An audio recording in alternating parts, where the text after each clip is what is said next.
आज बात मध्य पूर्व में बदलती तस्वीर की है। अमेरिका में नए राष्ट्रपति के चुनाव के बाद सवाल ये कि क्या इजराइल के साथ हमास और हिजबुल्लाह की लड़ाई अब थमेगी या फिर और तेज होगी। डोनाल्ड ट्रंप ने हमास को खुली धमकी देते हुए कहा कि अगर बंधकों को रिहा नहीं किया गया तो अमेरिका मानवता के खिलाफ ये अपराध करने वालों को इतिहास की सबसे बड़ी सजा देगा। तो वहीं दूसरी तरफ इजराइल और हिजबुल्लाह के बीच सीजफायर ज्यादा वक्त तक नहीं टिक सका। हिजबुल्लाह के लड़ाकों के ठिकानों पर इजराइल ने फिर से बम बरसाने शुरू कर दिए। ऐसे में सवाल ये कि ट्रंप के राष्ट्रपति बनने के बाद क्या ये टकराव और तेज होगा? क्या इजराइल ईरान पर भी सीधे और बड़े हमले करेगा? इस पर हम अपने खास मेहमानों के साथ चर्चा करेंगे। लेकिन ये तस्वीर भी आपको लगातार दिखा रही हैं, जहां पर आप देख सकते हैं कि किस तरीके से निशाने पर ईरान है और इसी के साथ डोनाल्ड ट्रंप ने भी हमास को खुली चुनौती दे दी है। इजराइल लेबनान के बीच सीजफायर अब नहीं रुकेगा। इजराइल हिजबुल्लाह पर इजराइल ने जो हमले हैं वो तेज कर दिए हैं। ऐसे में देखना होगा आने वाले समय में किस तरीके की तस्वीर निकलकर सामने आती है। इजरायली डिफेंस मिनिस्ट्री ने हमले की इजाजत दे दी है। इजरायली हमलों में 11 लोगों की मौत हो गई है। इसके अलावा अगर बात करें तो एक स्टेट सिक्योरिटी ऑफिसर की भी इस दौरान मौत हो गई है। ऐसे में देखना होगा अब आने वाले समय में युद्ध कहां की ओर जाता है। कफर जौबा की पहाड़ियों पर हिजबुल्लाह का हमला, इजरायली सेना की पोस्ट पर हिजबुल्लाह का हमला, लगातार एक तरफ जहां इजराइल हिजबुल्लाह पर हमले कर रहा है तो दूसरी तरफ हिजबुल्लाह भी इजराइल पर हमले कर रहा है। तो इसी पर खास चर्चा करेंगे। मेहमान हमारे साथ जुड़ चुके हैं, परिचय करवा देते हैं आपका। रक्षा विशेषज्ञ retired group captain doctor VN Jha ji हमारे साथ जुड़ गए हैं। सर, बहुत स्वागत है आपका। तो वहीं retired group captain UK Devnath ji भी हमारे साथ जुड़ गए हैं, रक्षा विशेषज्ञ हैं। सर, बहुत बहुत स्वागत है।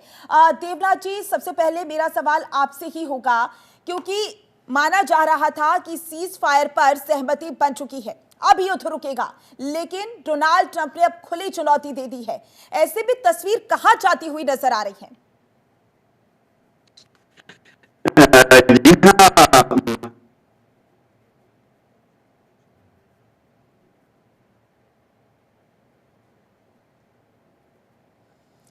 देवनाथ जी, आपकी ऑडियो ब्रेक कर रही है, एक बार बोलेंगे आप फिर से? देवनाथ जी, आपकी ऑडियो ब्रेक कर रही है। वीएन झा जी, मैं आपके पास आऊंगी क्योंकि तस्वीर हम लगातार देख रहे हैं। माना जा रहा था कि अभी युद्ध रुकेगा, लेकिन एक बार फिर से हमले लगातार जारी हैं। डोनाल्ड ट्रंप ने भी हमास को चुनौती दे दी है। ऐसे में अब हमास डोनाल्ड ट्रंप की चुनौती किस तरीके से लेगा? देखिए, ये जो सीज फायर हुआ था, ये तो जब भी ये सीज फायर साइन किया था, ये मतलब एक शक के दायरे में था कि ये रहेगा या नहीं रहेगा, क्योंकि आप सीज फायर किससे कर रहे हैं? जी। आप आतंकी से सीज फायर कर रहे हैं, आतंकी के साथ में डील कर रहे हैं। तो ये पहले ही सवाल के दायरे में था ये सीज फायर। अब सवाल उठता है कि अभी जो फिलहाल जो वायलेशन हो रहा है सीज फायर का, ये सीज फायर का एक्चुअली फुल फ्लेज्ड वायलेशन नहीं है। ये वायलेशन हो रहा है क्योंकि परसेप्शन जो है वो अलग अलग है। हिजबुल्लाह समझती है कि उनका जहां जहां पोजीशन पहले था वो पोजीशन वहीं पे रहेगा, और जो साउथ लेबनान में जो एक कुशन जोन बनाया गया था, जिसमें से कि हिजबुल्लाह को विड्रॉ करना था, वो समझता है कि नहीं, जहां जहां पे वो है वो वहीं पे रहेगा। और इस्राइल बिल्कुल उसको कोई डाउट नहीं है कि साउथ लेबनान हिजबुल्लाह फ्री होना चाहिए रिवर तक। और यही चीज सीज फायर में भी एग्रीमेंट साइन हुआ था, और यही चीज ये भी बताया गया था कि अगर कोई भी जो साइड है अगर इसको वायलेट करेगा तो वो सीज फायर का वायलेशन समझा जाएगा। तो पहले ही दिन से जो सीज फायर साइन हो गया था, बहुत सारे हमने ढोल नगाड़े सुने थे। साउथ लेबनान में जो सिविलियंस थे वो आने शुरू हो गए थे। उनको जहां वो जो इस्राएली फोर्सेस जो साउथ लेबनान में थे, उन्होंने उनको चेतावनी भी दी थी कि इतनी जल्दीबाजी मत कीजिए, सीज फायर को लागू करने के लिए 60 दिन है, क्योंकि जहां भी इस्राएली सेना है वहां पे किसी को अलाउ नहीं किया जाएगा। और ये भी चीज जरूरी है कि साउथ लेबनान में जहां जहां पे हिजबुल्लाह का जो स्ट्रांग होल्ड बना हुआ है उसको वहां से विड्रॉ करना पड़ेगा। तो जब तक ये पूरा सीज फायर लागू नहीं होता है तब तक आप प्लीज मत आइए, यही चीज सिविलियंस को बताया गया था।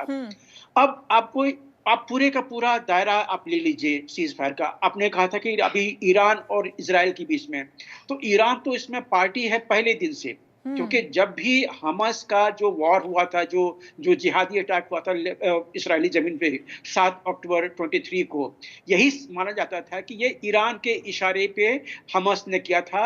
और इसमें सिर्फ हमास इन्वॉल्व नहीं था, इसमें हिजबुल्लाह भी इन्वॉल्व था, क्योंकि लगभग 1000 रॉकेट्स आए थे हिजबुल्लाह की तरफ से भी उसी दिन, जो जो आयरन डोम है उसको उसको कंजेस्ट करने के लिए, उसको चोक करने के लिए। तो ये सारे लोग इसमें इन्वॉल्व हैं। अब आपने सवाल उठाया था कि डोनाल्ड ट्रंप इसमें कहाँ आते हैं। देखिए, अभी डोनाल्ड ट्रंप फिलहाल उन्होंने अपनी जो एक समझ है, जो उनकी एक नीति रही है मिड ईस्ट में जिहादियों के खिलाफ, टेररिज्म के खिलाफ, वो उन्होंने अपनी माइंड बता दी है। अभी फिलहाल ईरान जो है, ईरान इसमें डायरेक्टली इन्वॉल्व ये सीज फायर के बाद नहीं हुआ है, क्योंकि जो भी चीज चल रही है यहाँ पे, चाहे लेबनान में हो, चाहे वेस्ट बैंक में हो, चाहे सीरिया में, कल के दिन में, परसों के दिन में सीरिया में जो हुआ है, सीरिया भी इसी का पार्ट है। मतलब देखिए, इडलिब जो था वो जिहादियों से लबालब भरा हुआ था, और ये जिहादी सिर्फ हिजबुल्लाह नहीं है, इसमें आईसिस के भी हैं। इसमें अभी दुनिया में जितने लगभग 185 190 के आसपास में जिहादी ऑर्गेनाइजेशंस हैं, उसमें से जितने मेजर हैं लगभग 45-50 के आसपास में मेजर जिहादी ऑर्गेनाइजेशंस हैं, उनके भी लड़ाके, उनके भी जो टेररिस्ट हैं इस इडलिब में आज के दिन में शरण पाए हुए हैं। अब ये वॉर जो है इडलिब से आगे बढ़ गया है, जो एलेपो में कल जो परसों जो अटैक हुआ था, तो जिहादियों का वहां पे कंटिन्यूअस जो प्रेजेंस है वो है। अब आप याद कीजिए, ईरान के जो धर्मगुरु, सो कॉल्ड धर्मगुरु हैं खमेनेई की वो बात में, जिसमें उन्होंने कहा था कि वर्ल्ड के मुसलमानों को इकट्ठा होना पड़ेगा इसराइल को धरती से नामो निशान मिटाने के लिए। तो उसमें जो इस्लामिक देश हैं वो तो नहीं आएंगे, लेकिन इस्लामिक देश समर्थित जो ये जिहादी ऑर्गेनाइजेशंस हैं, इनके भी आने के चांसेस हैं। और यहीं पे आपको मैं हिंट दे रहा हूं कि आज के दिन में हिजबुल्लाह जो भी कर रहा है, लेबनान स्थित हिजबुल्लाह, वो उसमें कहीं ना कहीं हो सकता है कि ये भी जिहादी जो हैं, जो इडलिब में हैं, वो भी वहां से इधर आने के लिए सोच रहे हैं। तो ये बड़ा कंफ्यूज सिचुएशन है। जो अभी जो सीज फायर वायलेशन है, इसको आप फुल फ्लेज वायलेशन नहीं मानिए, लेकिन श्योरली जो परसेप्शन वॉर है, वॉर ऑफ परसेप्शन, इस्राइल समझता है कि सदर्न लेबनान हिजबुल्लाह फ्री होना चाहिए, और हिजबुल्लाह समझता है कि वो जहां पे है। इस्राइल चाह रहा है कि लेबनान हिजबुल्लाह फ्री हो, लेकिन अगर हम संगठन की बात करें तो कोई भी संगठन जड़ से खत्म नहीं होता है। अगर सीज फायर स्थापित नहीं होता है, शांति स्थापित नहीं होती है, तो ये माना जाए कि आने वाले समय में ऐसे ही युद्ध चलता रहेगा, ऐसी ही तबाही मचती रहेगी। माधुरी, देखिए, लेबनान हिजबुल्लाह फ्री नहीं हो पाएगा। ये सिर्फ सदर्न लेबनान की हम बात कर रहे हैं। ये सीज फायर जो हुआ है जिसमें कि सदर्न लेबनान को हिजबुल्लाह फ्री बनाना है, जिससे कि छोटे छोटे रॉकेट्स जो वहां से बरसाए जा रहे थे, जिसकी रेंज 10 किलोमीटर 15 किलोमीटर थी, वो सदर्न लेबनान से छोड़े जा रहे थे, जो कि इसराइल के लिए, नदर्न इसराइल के लिए एक थ्रेट था। और इसीलिए वहां से लगभग 50 से 60 हजार जो सिविलियंस हैं उनको वहां से इवैक्यूएट किया था। तो ये सीज फायर जो है, इसमें सदर्न लेबनान हिजबुल्लाह फ्री होना चाहिए, जिससे कि उनके जो छोटे छोटे रॉकेट्स हैं, जो रेंज उनकी 15 किलोमीटर 20 किलोमीटर 25 किलोमीटर है, वो वहां पे ना गिर सके। तो ये उसकी सीज फायर थी। और आने वाले दिनों में ये समझा जाता था कि लेबनान ये बात समझेगा कि अगर वो हिजबुल्लाह को अपने यहाँ पे शरण देगा, तो फिर जहां भी हिजबुल्लाह है, जैसे बेरूत के, सेंट्रल बेरूत में हिजबुल्लाह का हेडक्वार्टर था, उसको तबाह किया गया है। और उस जो जो जो आप जब उस दुश्मन को मारते हैं तो उसमें कोलैटरल डैमेज भी होता है, कुछ सिविलियंस भी मारे गए हैं उसमें। तो ये नुकसान लेबनान को उठाना पड़ेगा। तो लेबनान को ये बात समझनी होगी कि वो हिजबुल्लाह को कहीं शरण ना दे, लेकिन लेबनान उस पोजीशन में नहीं है। आज के दिन में जितनी लेबनीज आर्मी की जो ताकत है और उनकी संख्या है, उससे कहीं ज्यादा हिजबुल्लाह की है। हिजबुल्लाह को आज के दिन में लगभग 60 से 70% जो है उसकी जो शक्ति है उसको खत्म कर दी गई है इजराइल द्वारा। लेकिन फिर भी वो एक बड़ी शक्ति है जो उसकी टेररिज्म है, जो उसके जिहादी हैं, वो लेबनान के लिए थ्रेट है, लेबनीज आर्मी के लिए थ्रेट है। तो लेबनान को ये चीज समझना पड़ेगा कि धीरे-धीरे वहां से हिजबुल्लाह को पैकअप करने के लिए वहां से उनको निकालना पड़ेगा। आने वाले समय में किस तरीके की तस्वीर देखने को मिलती है। देवनाथ जी, आपको मेरी आवाज आ रही है? मैं आपको माधुरी जी देवनाथ जी, क्योंकि अभी आपने सुना वीएन झा जी ने भी कहा कि लेबनान को ये समझना जरूरी है कि हिजबुल्लाह को अगर वो शरण देते हैं तो किस तरीके की जो तस्वीरें हैं वो निकलकर सामने आएंगी। ऐसे में आपका आंकलन क्या कहता है कि आने वाले समय में किस तरीके की तस्वीरें होने वाली हैं? यहाँ पर इजराइल समझने को तैयार नहीं है, वहां पर हिजबुल्लाह समझने को तैयार नहीं है, लेबनान समझने को तैयार नहीं है, दूसरी तरफ डोनाल्ड ट्रंप ने भी चुनौती दे दी है हमास को। लेकिन क्या इस चुनौती के बाद हमास जो इजराइल के बंधक हैं उनको छोड़ेगा? माधुरी जी, अच्छी बात यह है इस पूरी लड़ाई में कि ये छुटपुट घटनाएं हो रही हैं पहले के मुकाबले। ये शायद बहुत जल्दी ही अमेरिका के रिक्वेस्ट के बाद कंट्रोल में आ जाएंगी। अच्छी बात यह भी है कि अब मिस्र में पिछले 2 दिन से बहुत पॉजिटिव मीटिंग चल रही है जिसमें कि हमास के और फतह के रिप्रेजेंटेटिव जो हैं वो पार्टिसिपेट कर रहे हैं। मिस्र की सरकार और अल-सीसी बहुत कोशिश कर रहे हैं फतह को और हमास के जो रिप्रेजेंटेटिव हैं उनको कायरो में समझाने की कि जो ये युद्ध है इन्होंने जितना लड़ना था उतना लड़ लिया। हमास ने जितना इस युद्ध से फायदा उठाना था, पॉलिटिकल माइलेज हासिल करनी थी, कर लिया। या हिजबुल्लाह ने उनको जितना सपोर्ट दिखाना था दिखा दिया। इससे ज्यादा सपोर्ट शायद या नुकसान जो है इजराइल का शायद हिजबुल्लाह नहीं कर पाएगा। तो बातचीत बहुत पॉजिटिव डेवलपमेंट चल रही है। कल रात की खबर ये है कि हमास के जो रिप्रेजेंटेटिव हैं और फतह के जो रिप्रेजेंटेटिव हैं वो इजराइल के इस प्रपोजल को काफी हद तक मान गए हैं कि युद्धबंदी हो जाएगी बंधकों को छोड़ने के बाद तुरंत। और दूसरी बात यह है कि वहां पर हमास के जो रिप्रेजेंटेटिव है वो ये भी कुछ हद तक मान गए हैं, जो कि इजराइल बार बार डिमांड कर रहा है कि युद्धबंदी के बाद गजा में सरकार किसकी होगी, एडमिनिस्ट्रेशन कौन करेगा। तो प्राय ये निश्चित कर लिया गया है कि पैलेस्टीनियन अथॉरिटी जो है मोहम्मद अब्बास, जिनका की ज्यादा होल्ड वेस्ट बैंक में है, वो उनको थोड़ा इनवाइट किया जाएगा कि वो पैलेस्टीनियन अथॉरिटी का जो मोहम्मद अब्बास लेड एडमिनिस्ट्रेशन है उसको गजा में शुरू करें ताकि गजा में पुनर्निर्माण का काम शुरू किया जा सके। अच्छी बात एक तीसरी भी मैं जाते जाते बता दूं कि अच्छी बात यह हो गई है कि कतार ने और तुर्की ने भी इस प्रपोजल को कुछ हद तक समर्थन दे दी है। लेकिन हमास को सिर्फ ये चिंता है कि ऐसा ना हो कि वो 100 बंधकों को छोड़ दे और उसके तुरंत बाद इजराइल भयंकर हमला फिर से चालू कर दे। तो अमेरिका का अब ये कर्तव्य है कि इजराइल को समझाए। हमास और हिजबुल्लाह को हम कहीं ना कहीं ईरान की प्रॉक्सिस के तौर पर भी देखते हैं और ईरान की रणनीति रही है कि वो प्रॉक्सिस के जरिए युद्ध लड़ता है। ऐसे में ईरान क्या कुछ उनको निर्देश देते हुए नजर आएगा? अगर हम बात करें प्रॉक्सिस के तौर पर, क्या ईरान चाहता है कि युद्ध रुक जाए? क्योंकि अगर ईरान चाहता है युद्ध रुक जाए तो स्थिति तो ये बनती ही नहीं। जहां तक ईरान की बात है, जो हिजबुल्लाह और इजराइल के बीच में जो सीजफायर साइन किया गया है वो पूरी तरह से ईरान की सहमति के बाद साइन किया गया है। हमें याद रखना पड़ेगा कि बेरूत की जो सरकार है उनके एक एनवॉय 15 दिन पहले से ईरान में बैठे हैं तेहरान में, जहां पे कि उन्होंने अमेरिका द्वारा प्रपोज्ड इस सीज फायर एग्रीमेंट की जो छोटी छोटी शर्तें हैं उसको उन्होंने ईरान के राष्ट्रपति पेजेश्कियन को समझाया।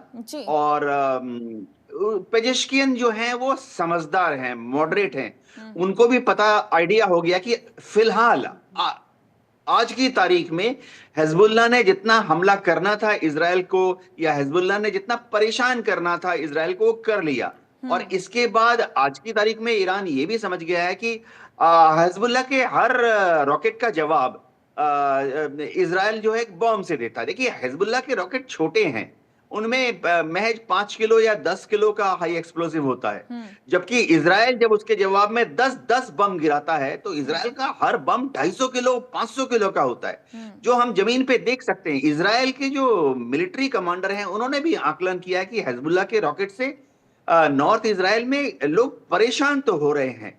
जैसे कि डॉक्टर झा ने बताया 60,000 विस्थापित इजराइल में भी हैं, नॉर्थ इजराइल में, लेकिन वो उनमें से घायल इक्का दुक्का हो रहे हैं, मारे जा रहे हैं इक्का दुक्का।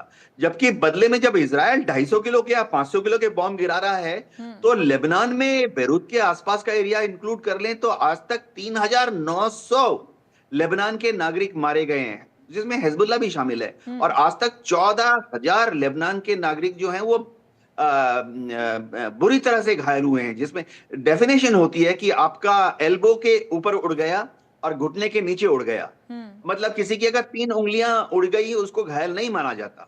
तो ये जो डेफिनेशन है इसके हिसाब से 14,000 घायल लेबनान में हो गए हैं। तो ईरान इसको समझते हुए हिजबुल्लाह को ईरान ने थोड़ा आशीर्वाद दे दिया, ठीक है सीज फायर कर लो। अब ये सीज फायर टिक रही है। देखिए कोई भी सीज फायर जब होता है दुनिया में, हमने तो 30 दूसरे युद्धों को फॉलो किया है। भारत और पाकिस्तान का 1965-1971 का सीज फायर का भी एग्जाम्पल है, जहां सीज फायर के बाद भी 3 दिन बाद, 7 दिन बाद, 11 दिन के बाद भी छोटे मोटे फायरिंग होते रहे। ऐसा होता रहता है कई बार लोकल कमांडर्स के जोश की वजह से। तो और हिजबुल्लाह जो है अपने सारे कैडर पे इतना कंट्रोल नहीं रख सकता, क्योंकि हिजबुल्लाह के जो कैडर हैं वो रेगुलर सोल्जर तो है नहीं, किसी आर्मी एक्ट के तहत तो आते नहीं है, वो सब वॉलंटियर्स हैं, गुरिल्लाज हैं। तो सीज फायर जो है होल्ड कर रहा है। अमेरिका जो है बहुत दबाव डाल रहा है नेतन्याहू के ऊपर कि वो हमास, अल फतह और पैलेस्टीन अथॉरिटी के साथ बात करके अब इस सीज फायर को अंजाम दे। बिल्कुल सर, देखना होगा कि आने वाले समय में युद्ध की स्थिति क्या होती है, क्योंकि जाहिर सी बात है पूरी दुनिया इंतजार कर रही है मिडिल ईस्ट में जो तबाही मची हुई है वो जल्द से जल्द रुके। वीएन झा जी, क्योंकि डोनाल्ड ट्रंप का इंतजार कहीं ना कहीं बहुत से देश कर रहे हैं, खुद भारत भी कर रहा है और उनकी नीति हमने देखी है। और ये भी बात कही जा रही थी कि डोनाल्ड ट्रंप जब आएंगे सत्ता में तो उसके बाद वो सबसे पहले जो उनका कदम होगा वो शांति स्थापित करना होगा। लेकिन यहाँ पर बात आती है ईरान की। ईरान और अमेरिका के रिश्ते उस समय पर खास नहीं थे जिस समय पर डोनाल्ड ट्रंप का कार्यकाल था। अब जो हमले भी हुए थे उसमें भी ईरान का हाथ बताया गया। तो क्या लग रहा है कि ईरान किस तरीके से देखेगा अमेरिका को डोनाल्ड ट्रंप के आने के बाद, और क्या डोनाल्ड ट्रंप का रुख जो होगा ईरान की तरफ वो विनम्र होगा? डोनाल्ड ट्रंप का रुख विनम्र होगा ये तो कहना बड़ा मुश्किल है। देखिए जहां भी जिहादी काम कर रहे हैं वो एरिया ऑफ डिस्टर्बेंस है। जिहादी कभी ह्यूमैनिटी के पक्ष में नहीं रहता, वो सिर्फ अपनी भलाई सोचता है। अब आपके जवाब से पहले मैं थोड़ा सा ये बताना चाहूंगा कि अगर हमास और इसराइल के बीच में अगर युद्ध विराम हुआ भी तो आप ये समझ के चलिए कि इमीडिएटली जो वहां की सत्ता है गाजा की वो ट्रांसफर नहीं होगी पैलेस्टीन को, क्योंकि आज के दिन में भी ऐसा समझा जाता है कि लगभग 10,000 हमास के जो टेररिस्ट हैं वो आज के दिन भी गाजा में है, चाहे वो सिविलियन ड्रेस में हो चाहे इधर उधर छुपे हुए हो, वो हैं। जब ये सीज फायर शुरू होगा, जहां तक कि इसराइल का आईडीएफ का कंट्रोल है गाजा पे, वो एक एक टेररिस्ट को नैब करेंगे जिनका की इन्वॉल्वमेंट रहा हो, चाहे इसराइल की सरजमीन से या बाद की लड़ाई में, उनको नैब करके उनको आइडेंटिफाई करके उनको वो पकड़ेंगे। उसके बाद ये जो सत्ता है वहां पे पैलेस्टीनियन अथॉरिटी को दी जाएगी। पहली तो ये बात। अब दूसरी, आपने कहा कि डोनाल्ड ट्रंप के आने के बाद क्या होगा। मैं आज से 4 दिन पहले आपको लेते चलता हूँ। रेड सी में क्या हुआ था। रेड सी में अमेरिका के 3 शिप डुबाए गए थे क्योंकि उस पे हूती का जो मिसाइल था वो आके गिरा था। तो हूती जब तक वहां पे एक थ्रेट बना हुआ है, ये वॉर खत्म नहीं हुई है और ये सीधा सीधा अमेरिका को चैलेंज है।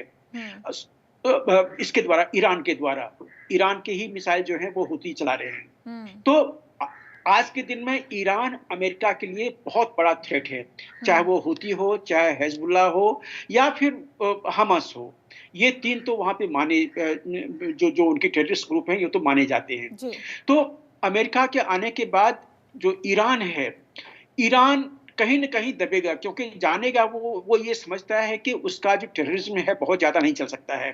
मैं आपको एक और बात बता दूँ कि ये जो सीज़ फायर हुआ है अभी इसराइल और हिज़्बुल्लाह के बीच में, ये हिज़्बुल्लाह के हक़ में बहुत ज़्यादातर है, क्योंकि ईरान ये समझ रहा था कि एक-एक जो बॉम्ब गिर रहे हैं इज़राइली प्लेन से, वो सिर्फ़ मिट्टी पे या टेरिटरी पे नहीं गिर रहे हैं। वो जो जहाँ-जहाँ पे जो स्टॉक पाइल्स थे हिज़्बुल्लाह के आर्म्स एंड एम्यूनिशन के, वहाँ पे गिरे हो गए।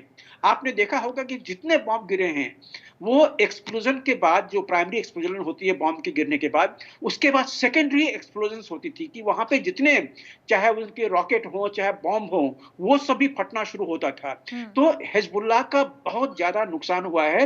वो जो देवनाथ जी ने बिल्कुल ठीक कहा कि 250 के 500 के जो केजी के जो बॉम्ब हैं, जब ये गिरते थे, तो सिर्फ़ इनके फटने से हिज़्बुल्लाह नहीं मारे जाते थे, इनके फटने से हिज़्बुल्लाह के आर्म्स एंड एम्यूनिशन जो होते हैं, वो बहुत तबाह होते थे। इनके डेढ़-डेढ़ 2-2 किलोमीटर जो सुरंग थे वहाँ पे लेबनान में, वो तबाह हो गए हैं। एक साथ एक बॉम्ब के गिरने के बाद वहाँ पे सीरीज़ ऑफ एक्सप्लोजन उन टनल्स में हुए थे। तो ये हमने तो होते हुए देखा अपनी आँखों से।